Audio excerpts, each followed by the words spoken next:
What is up guys, it is Simba here and welcome back to the channel for another league racing video on F1 24, and today it is round number 8 for the Bahrain Grand Prix. If you haven't seen the last race, which is on screen around Monza, be sure to check that one out before you see this one.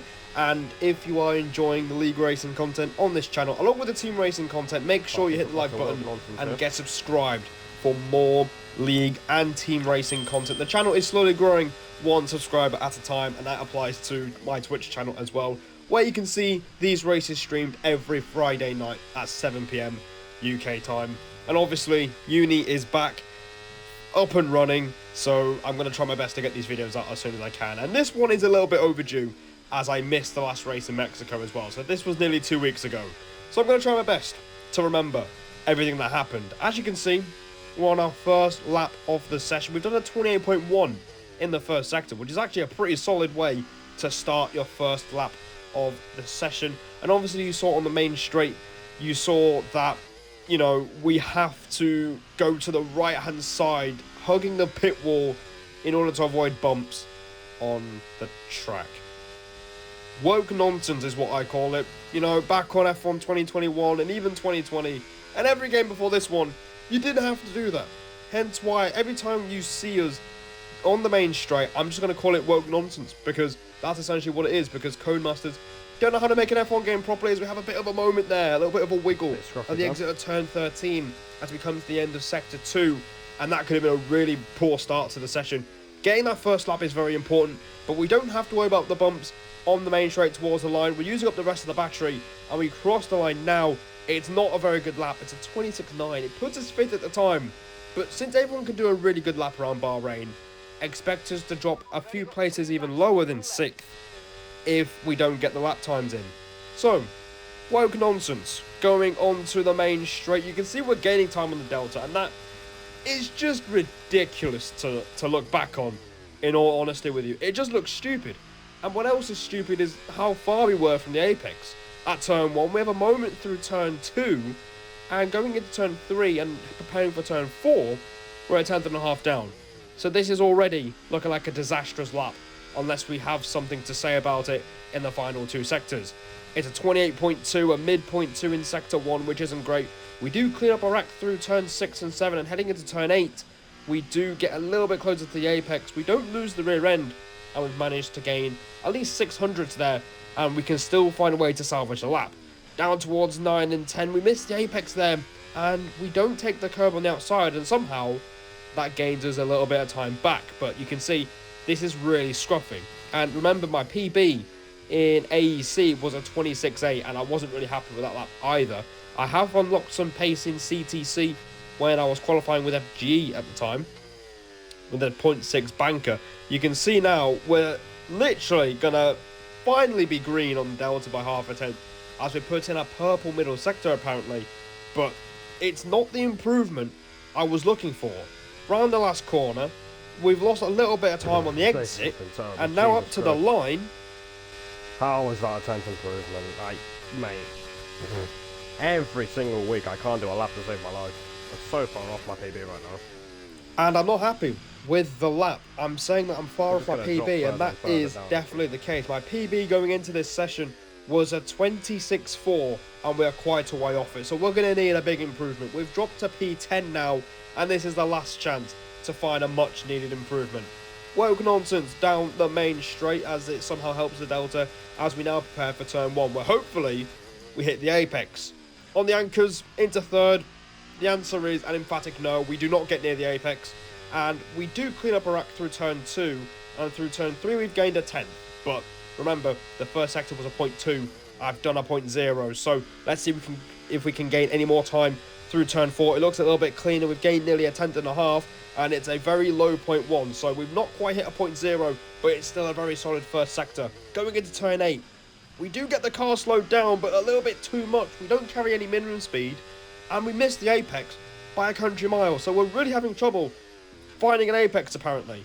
Through 9 and 10, we do clip the inside curb, which, again, it's, you know, we've hit the apex, but it's not what we wanted. We've lost at least 400s on the exit there, and we've got it all to do in the final sector. through turn 11, we understeer horrifically, and that costs us another half a tenth. And we are only a tenth and a half up. Now, of course, it's good that we're improving, but like Monza last time out, it's not the improvement I was looking for. So this is going to hurt by the time we cross the line. But let's see how far we get. Through the last corner, we clean up the exit, so we're now 2 tenths up. But it's not what we were looking for. As we cross the line, it's a 0.6, and that's only P8. It's a repeat of Monza. And you can hear me simply say, it's a repeat of Monza, because we've only managed to get on the 5th row. This time, it's only P9, and my PB was a high 0.4, and with that, we would have been 4th. And it was really close between Tech Brutal in P3 and myself down in P9. Fine margins again, and we're on the wrong side of things, which is quite frustrating. I feel like the pace is there in qualifying, but we can never really extract it, as that has been a problem of mine for at least the last 2 years. But P9, and we're still in a decent chance of scoring points in the race. I was backing myself with race pace, and we're going to see if we can do it again here. Monza was a bit frustrating because it was hard to overtake. Bahrain might be a similar story here, but we did well in AEC, and I'm hoping to do a similar job here. Hard tyres on the wagon as we look to the 5 red lights in the middle of your screen.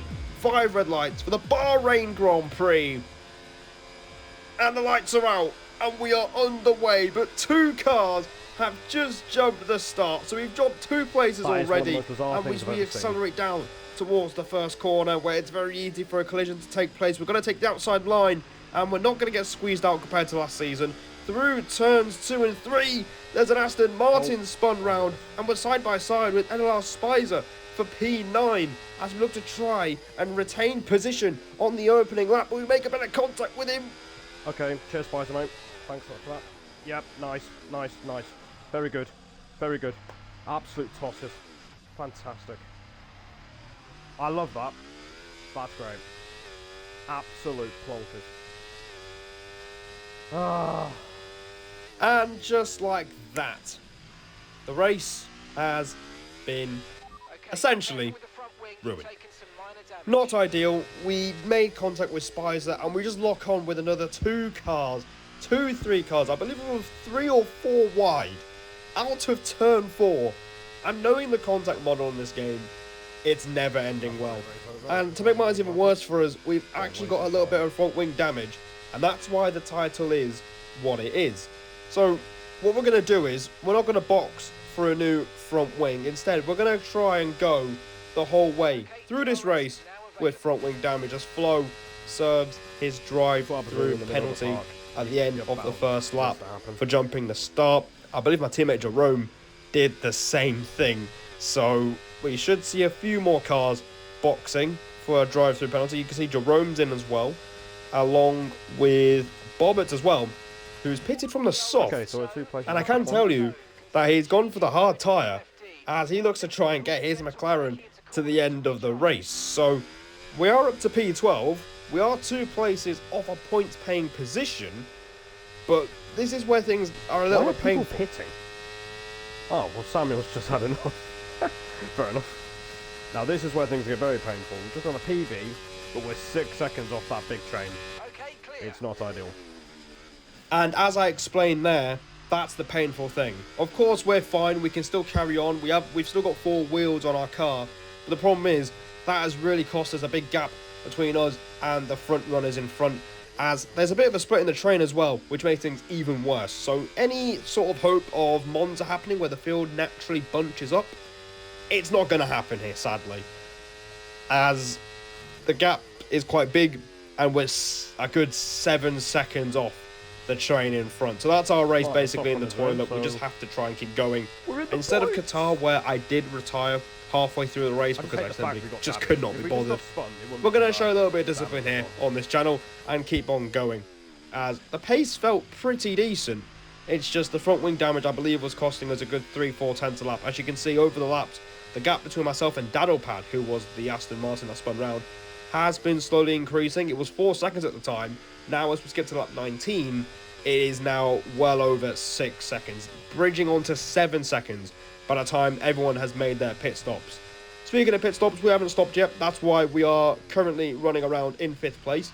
And we've got the front runners behind us. Alpha Gully pitted earlier for a set of hard tyres, and Tech Brutal has just come out of the pits on a fresh set of softs. So we've got some company as we go wide through turn 9 and turn 10. And we're going to just move out of the way. And to be, you know, a good sportsman, you know, these guys are not in my race. They're in a completely different postcode to the majority of the field. So it's absolutely no point to battle. You know, there's no point. I don't want to be that kind of guy who just decides to be an absolute twat when things aren't going his way. We just carry on doing our own thing, and we're going to just extend this stint for as long as we can. We do choose to extend it to lap 20 as a few more cars are coming out of the pit, along with Azim as well. Epic Vale is just behind us on the soft tyres. And remember, he's fighting for the championship with Tech Brutal as well. It's quite close between the top 3 and 4 in the championship, and the rest of us from 5th to at least 13th are all in a massive scrap in the midfield. So there's a bit of a split between the fastest drivers and the ones like ourselves in the midfield as we let Epic Vale go. He just gets much better traction out of turn 4. He's on fresh softs, and that is basically how he got ahead. But now we're going to box. Might as well not change the wing either. And there's the decision that basically made the title of this video. We're not going to change the wing. I feel like there could be a point or two up for grabs. As you see there, someone has a penalty. I believe for track limits. I couldn't quite see what the penalty was. But we're going to go on a set of soft to the end of the race. This is basically the optimal strategy around Bahrain nowadays. The mediums are not really a good race tyre to be on, as they wear at the same rate as the softs, which makes no sense. But regardless, we're going to carry on and see how far we can get in the final 9 laps. I do realise that there's only 12 of us left, and I've come out in last. As you can hear me say, it's a very long day, and it's been a very long race, but we're going to get our head down, not give up, and we're going to get on with it. You can see by the time we get to the end of lap 22, we've put in a personal best in the first sector, a personal best in the middle sector, and despite the damage, we've only gone 3/10 slower than the fastest lap at the time, which was a 28.8. We've done a 29.1, so pace felt pretty decent. It's just a shame that we're not really getting to mix up with some of the guys in the top 6, which is where we want to be in these races. I feel like we've got the pace for it, even though the qualifying is letting us down a little bit. We've caught up to NLR Keke by lap 25, who had even more front wing damage than we did apparently. He was one of the cars that really got tangled up on the first lap. We got up the inside into turn 1, and that is us up into P11. So we are not running around in last place. And also, you can see Bobbitt's up ahead. He's 7 seconds ahead. He's been on those tyres since lap 3, and he's been slowly dropping down the field as well. So we could catch him. And Minotaur, once again, did really well in qualifying, but the race has not gone his way, as he's got a penalty for track limits. And I was thinking that we could catch him.